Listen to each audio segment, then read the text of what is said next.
Gracias por continuar con nosotros en Lo que pasó en 7 días, y para nosotros de verdad que es un privilegio, un placer poder recibir figuras de mucha trascendencia, de un don especial, de gente, de conocimientos y de experiencia, como es nuestro invitado central del día de hoy, un periodista de origen cubano que nos va a tocar la perspectiva de su historia, de lo que él vivió, que la mitad o casi la mitad de su vida estuvo viviendo en Cuba hasta que salió de ahí, que estuvo preso por el régimen castrista, entre otras muchas cosas que vamos a conocer. Él es don Mario Rivadulla, periodista. Ya él es dominicano, para los que no lo saben, porque él es dominicano, pero es cubano-dominicano, vamos a ponerlo así, cubano-dominicano. Bienvenido, don Mario, ¿cómo está usted? Gracias, encantado de estar aquí contigo. La primera vez, y miren qué coyuntura usted viene.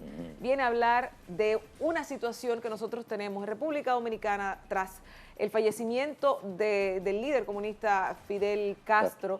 Se ha dado una vertiente de que por todos los lados hay gente hablando de Cuba, unos a favor y otros en contra, pero también hay una revolución de gente que ahora se ha vuelto, valga la redundancia, revolucionaria, hasta siempre comandantes, demás y demás, pero también vemos el lado opuesto de la gente que está celebrando, de la gente que salió a decir libertad para Cuba, etcétera. Hay dos Cubas, hay dos realidades. Usted vivió la primera parte de ese inicio de ese régimen. Cuéntenos un poquito de lo que significa o lo que ha significado Cuba en la historia de Latinoamérica. Mira, como tú dices, hay dos Cubas, pero también hay dos Fidel, una figura ambivalente. Bueno, una figura que por un lado ha despertado grandes pasiones a favor, simpatía, y grandes odios también. Y así es como va a pasar a la historia, y la Italia tendrá que juzgarlo en su momento. Hay que situar entonces los dos escenarios. Desde el punto de vista de su proyección internacional, no cabe la menor duda que Fidel Castro ha sido un personaje fuera de serie, eso está claro. Recuerda la famosa frase de Ortega y Gasset, el hombre es él y sus circunstancias.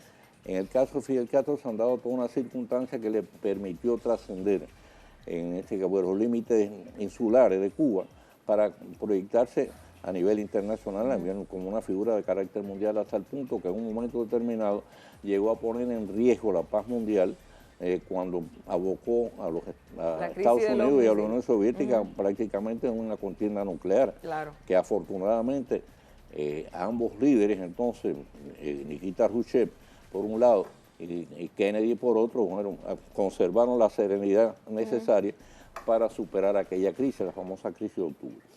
Ahora, ese es el Fidel proyectado a nivel internacional, que además de eso, desde el punto de vista, sobre todo los países de Latinoamérica y los países del llamado tercer mundo, lógicamente él adquirió una dimensión muy especial. ¿Por qué?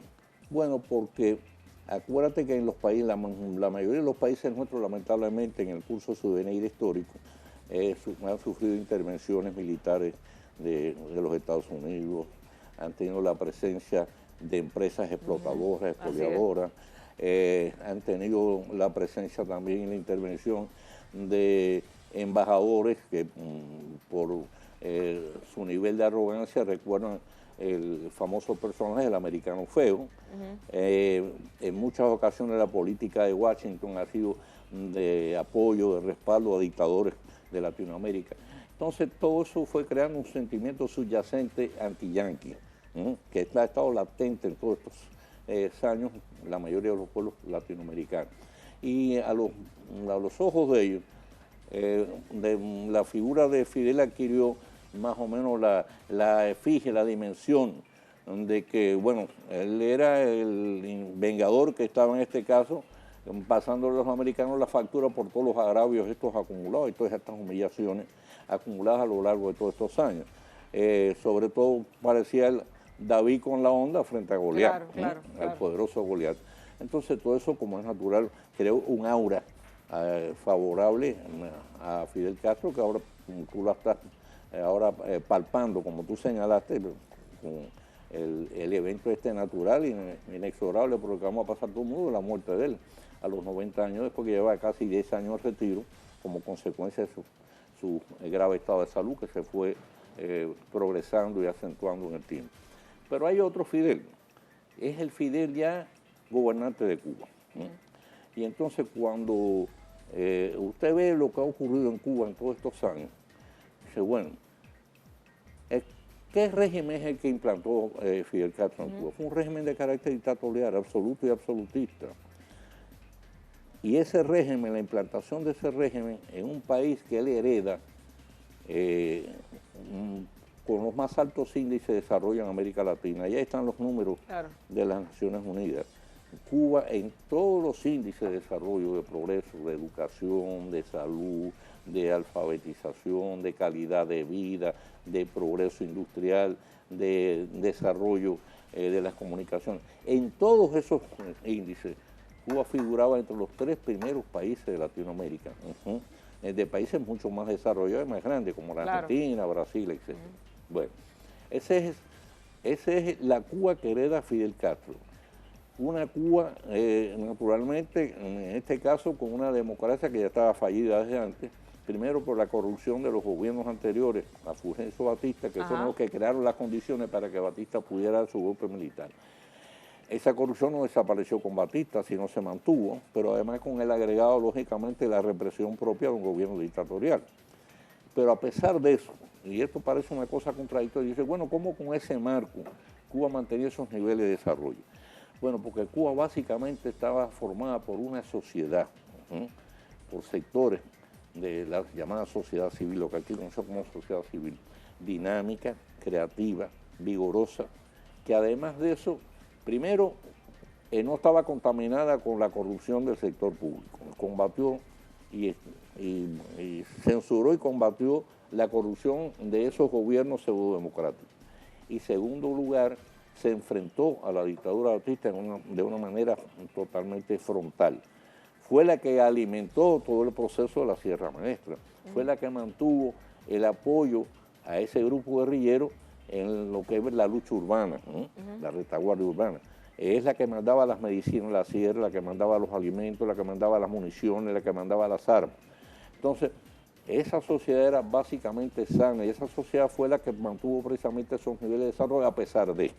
Claro, y hablamos y destacamos que antes de entrar Fidel Castro a gobernar Cuba, existían esos niveles, y eso lo vi también en un artículo que usted escribía con relación al mismo tema. Pero además si puedes entrar fácilmente en internet, ir de referencia a los índices entonces de los organismos internacionales, ahí lo dice, ahí está todo registro documentado. Además, Cuba tenía una educación muy avanzada, pero sin elementos, condicionamientos ni religiosos ni ideológicos.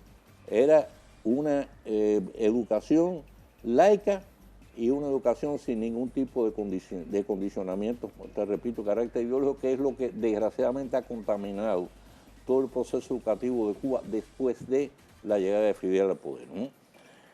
Es un factor que hay que tomar en consideración, porque se habla mucho del desarrollo de Cuba en el nivel educativo. Ahí es que voy. Cuando se habla y cuando hemos visto en todo esto, estos días, tras la muerte de Fidel Castro, lo que vemos es mucha gente que alaba al comandante y dice, es la Cuba de Fidel, el hombre que impulsó el desarrollo educativo, el desarrollo de la salud, el desarrollo de las principales áreas, esto de la mortalidad materno-infantil, los índices, cómo se disminuyeron, entre otros muchos puntos.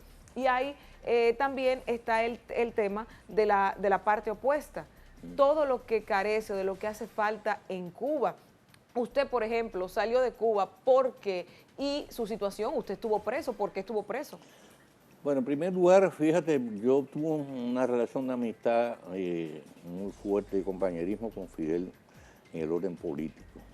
O sea, hubo un distanciamiento en el año 57, y entonces yo no participé en esa última parte del proceso.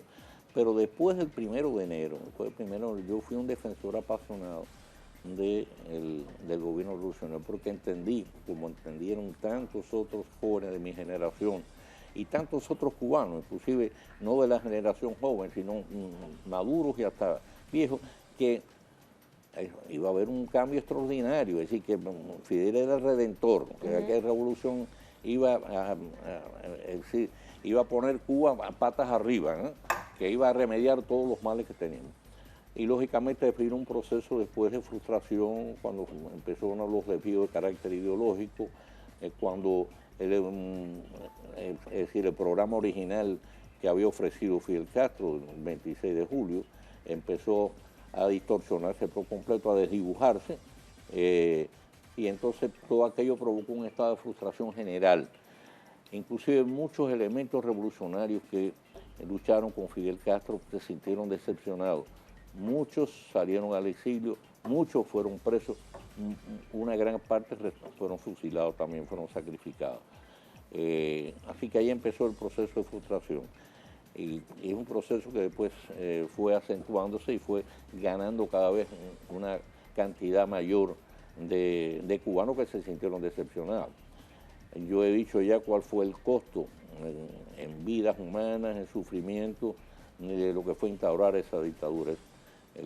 Y ahí están documentados. Estoy hablando de números, cifras lógicamente redondas, ¿no? Alrededor de 15.000 muertos y fusilados, alrededor de 200.000 presos políticos, 2 millones de cubanos en el exilio, alrededor de 30.000 personas que perdieron la vida tratando de llegar, de salir. No solo a los Estados Unidos, sino a otros países, montaban todo lo que flotara. Sí. Y muchos lamentablemente perdieron la vida. Pero hay otro aspecto que yo quisiera destacar, que es el colapso del proyecto de gobierno instaurado por Fidel Castro. El fracaso de toda la cantidad de aquellos planes absurdos, demenciales casi. ¿Por qué dice el fracaso y cuáles planes? Bueno, y estoy hablando con palabras de Fidel Castro. En el año 1961, Fidel en un discurso de tranquilamente, vamos a lograr un nivel de vida superior al de los Estados Unidos. Cuba, la agricultura cubana, las condiciones que tenemos para el desarrollo agrícola son tan extraordinarias que vamos a exportar más queso que Holanda, vamos a producir más huevos que bueno, íbamos a hacer una tacita de plata, como digo, una tacita de oro. Dijo, vamos a hacer una tacita de oro, una cuchara de plata. Bueno, el fracaso comenzó, el primer fracaso grande comenzó con la famosa zafra de los 10 millones, que era una cosa totalmente absurda, divorciada totalmente de la realidad, de la experiencia. Bueno, pues se le metió en la cabeza aquello, y aquello no solo no se pudieron hacer los 10 millones, como es natural, porque era un disparate, sino que además eso hizo colapsar toda la industria cubana, prácticamente paralizó toda la fabricación en Cuba de productos esenciales y colocó la primera ola de carestía. Y a partir de ahí, bueno, pues instauraron la llamada libreta de racionamiento, que hay un error, hay una confusión, hay gente que dice... Esa libreta de racionamiento es la que se conoce como que usted va al supermercado o al mercado y adquiere los productos de primera necesidad. Mucha gente entiende que eso es gratuito. No, esa es la confusión. Mucha gente efectivamente, eso es lo que quería aclarar, dice, bueno, esa libreta es que el gobierno te da todo. No, el gobierno no te da nada. El gobierno en esa libreta de racionamiento dice lo que tú puedes comprar con tu dinero. Y para eso cuando aparece. ¿Cómo? Ok. Tengo la librita. Si voy al supermercado y soy cubana... No, bueno, casi no hay supermercado. Sí, exacto. Bueno, tú vas allá, y entonces te dice, por allá está esa la 1. Llegó yuca, vas y te pones tu cola con tu tarjeta de ¿Hay una cantidad límite? Sí, claro. Todo eso está limitado, te dice la cantidad que tú puedes comprar. Pero ¿qué pasa? Que a veces tú estás en la cola y depende del número que te toque. Entonces hay 200 gente en la cola y cuando llegó al 120 te dice, se acabó la yuca. Y entonces lo vemos, bueno, para la próxima vez que venga. Porque te van anotando en la libreta lo que tú vas a consumir. ¿Y eso sigue pasando al día de hoy? Me imagino que sí, porque la libreta de racionamiento se mantiene. Aunque creo que ahora está más limitado, o sea que hay menos productos. Para que tengas una idea, mira, cuando yo salgo de la prisión, lo primero que tuve que hacer era buscar mi libreta de racionamiento.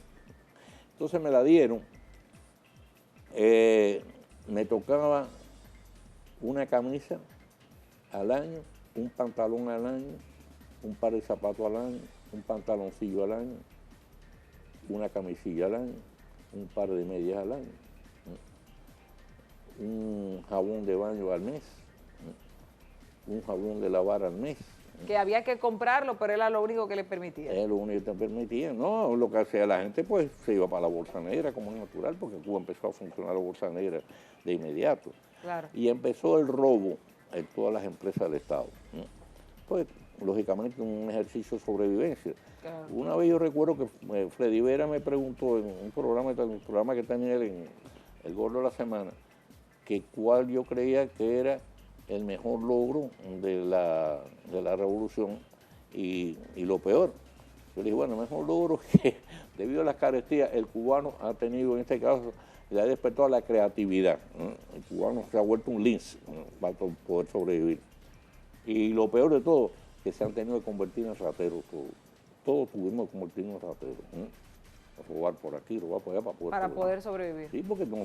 La comunidad que esté en Miami o en el exterior en general, que ha celebrado esta muerte de Fidel Castro, yo de verdad me sorprendía como veía la fiesta, las manifestaciones, ahora pidiendo que también se retire el hermano, ahora que quieren también que haya unas elecciones donde ellos puedan decidir quién, muchos cubanos que dicen que no quieren estar fuera de Cuba, que quieren regresar a Cuba, pero tener la libertad de hacer cosas que otros países le permiten.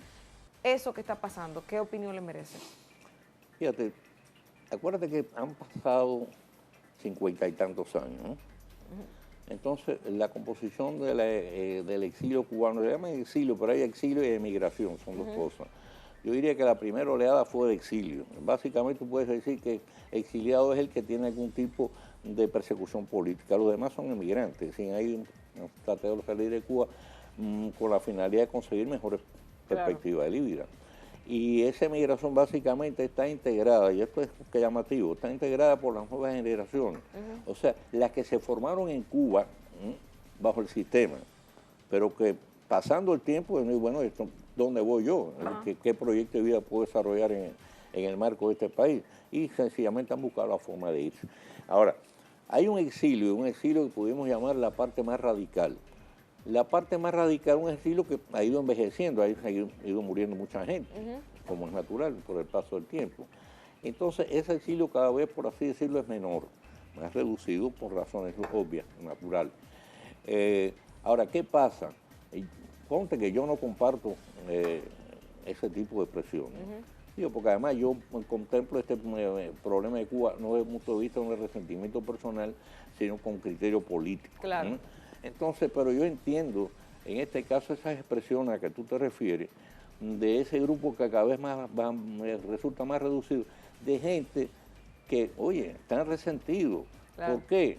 Bueno, porque, oye, es muy grave, muy triste que tú, por ejemplo, hayas estado trabajando toda tu vida para quizás montar un pequeño negocio y que de pronto venga un gobierno y te lo quite sin compensación ninguna.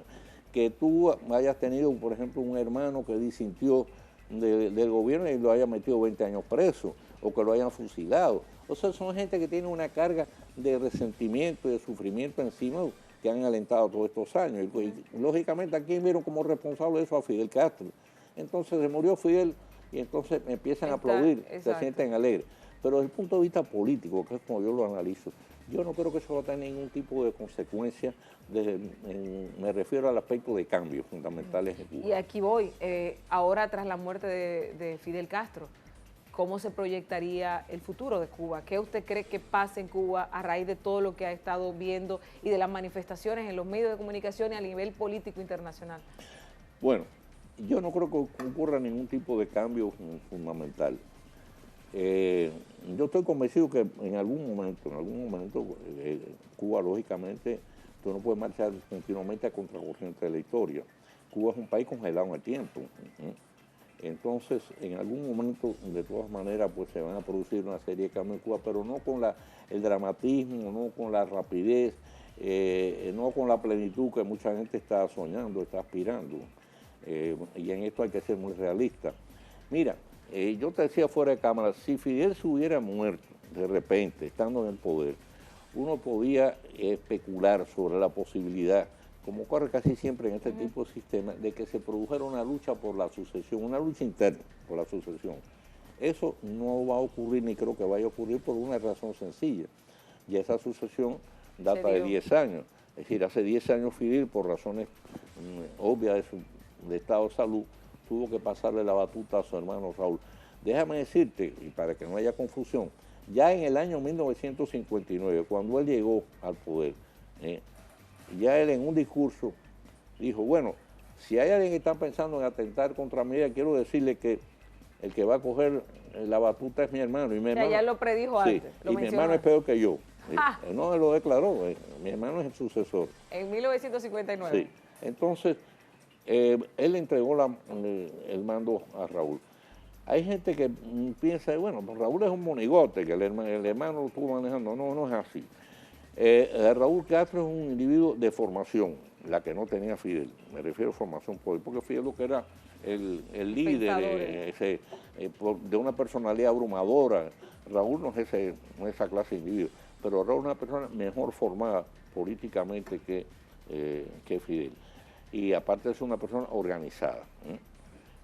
Fíjate, cuando Raúl recibe el mando de Fidel, al poco tiempo viene la Asamblea General del Partido Comunista, que ya mucho tiempo se reunió. Y Raúl pronunció una frase que a mi juicio era casi un grito angustioso, pero al mismo tiempo una admisión implícita del fracaso del proyecto. Dijo, o Cuba cambia o se hunde. Y a partir de ahí, fue que inventaron toda aquella cosa de empezar a liberalizar una serie de actividades que hasta ese momento estaban vedadas. Porque en el año 57, entre los tantos disparates que lamentablemente cometió Fidel Castro como gobernante de Cuba, ya no estoy hablando ahora como la figura, no, como gobernante de Cuba, se le ocurrió nada más y nada menos que nacionalizar todas las actividades en Cuba, todas las actividades. Cuando te digo todas las actividades, no me estoy refiriendo solo al individuo que tenía una empresa, no, me estoy refiriendo al abogado que ya no pudo, ya no pudo ejercer en los tribunales, a los médicos que ya no pudo tener su consulta. Me estoy refiriendo al zapatero remendón de la esquina de mi casa, Martín, nunca se me olvide, que tenía su pequeño tallercito en su casa. Y tú ibas donde Martín con tu zapato, lo entregaba, dice, mira Martín, la suela, y dice, espérate ahí, siéntate ahí, y empezaba a conversar contigo, y en media hora te entregaba tu zapato. Al plomero que tú llamabas y decías, tengo una fuga y voy para allá, y te la arreglaba en 15 minutos. Todo el mundo. Todo eso lo consolidaron. Y para que tengas una idea, para contrastar, pasó el tiempo, se inventaron un consolidado de zapatos, yo tuve que ir a arreglar un zapato, tuve que ir a hacer una cola de media hora, a media hora me dieron un ticket para que volviera dentro de 15 días a buscar el zapato. A los 15 días volví. Compañero, mira, todavía no está porque no se me olvida nunca la aplicación. Mira, el barco que venía de Rusia con el cuero se ha demorado porque hay una nevada muy fuerte y no ha podido salir del puerto. Así que tiene que esperar. Tuve que esperar 45 días para que me dieran el zapato que Martín me lo daba en media hora.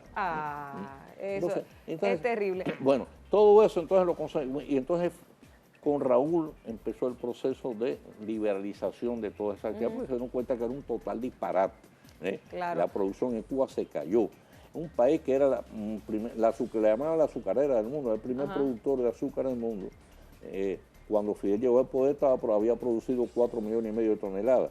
Y en la última zafra produjeron 1.200.000 y tuvieron que estar importando azúcar. Y así pues se le ha ido, la producción se le ha caído en total, tanto la producción agrícola como la producción industrial. Claro.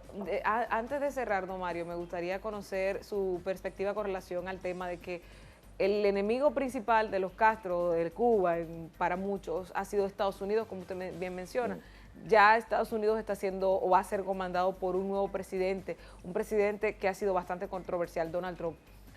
Él ha mencionado que posiblemente se deslinde, se desligue de esos acuerdos de desbloqueo, esos acuerdos de todo que tiene con Cuba. ¿Qué usted piensa que puede pasar ahí y el pro y el contra de lo mismo? Si Donald Trump hace algo de esa naturaleza, el resultado a mi juicio va a ser contradictorio, porque lo que va a lograr en consecuencia va a ser que Cuba va a endurecer más, en este caso, su posición, y sobre todo la represión interna. Claro. Que fíjate que después que Barack Obama empezó el proceso de deshielo con Cuba, increíblemente las detenciones de disidentes han aumentado de una manera significativa. Pero si además de eso, te vuelvo y te repito, Donald Trump establece una línea de acción dura contra Cuba, yo creo que, te repito, creo que el resultado va a ser todo contra, va a ser negativo, porque lo que va a hacer es que Cuba va a endurecer más su posición y va a hacer mayor la represión, en este caso la persecución interna.